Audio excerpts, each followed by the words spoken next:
බොහොම නිස්කලංක පරිසරයක්. මේ වටේටම තියෙන්නේ බෝව දන්න ජලාශය.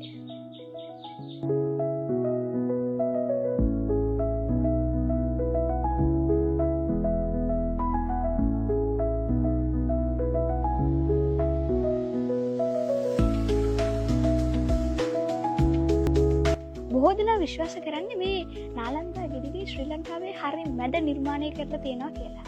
ඒ කියන්නේ අපි කෙටියෙන්ම දුවොත් එහෙම ශ්‍රී ලංකාවේ මධ්‍ය ලක්ෂයේ මම නැත්නම් තවත් පැහැදිලි කරොත් එහෙම පේදුරු තුඩුවේ ඉඳන් දෙවුන්දර තුඩුවට ඉරක් ඇඳලා ඊට පස්සේ ශ්‍රී ලංකාවේ පළල ගත්තොත් එහෙම සංගමන් කන්දේ ඉඳන් කොළඹට.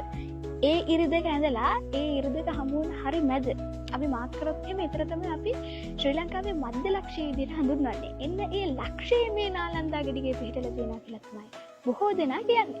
කළුගල් කුට්ටි යොදා ගැනීමෙන් තමයි නාලන්දා ගෙඩිගේ සම්පූර්ණයෙන්ම නිර්මාණය කරලා තියෙන්නේ. මේ නාලන්දා ගෙඩිගේ වහලේ වුණත් නිර්මාණය කරලා තියෙන්නේ කළුගල් කුට්ටි යොදා ගැනීමෙන්. ඉතින් මේ නිර්මාණේ ඉදිරිපස්ස මේ පිවිසුම් දොරටුවට වෙනකන් ඒ හරියට වෙනකන් තියෙන කොටස අපිට සම්පූර්ණයෙන්ම බලා ගන්න පුළුවන් වෙන්නේ බෞද්ධ සිද්ධාස්ථානයක ආකාරයට.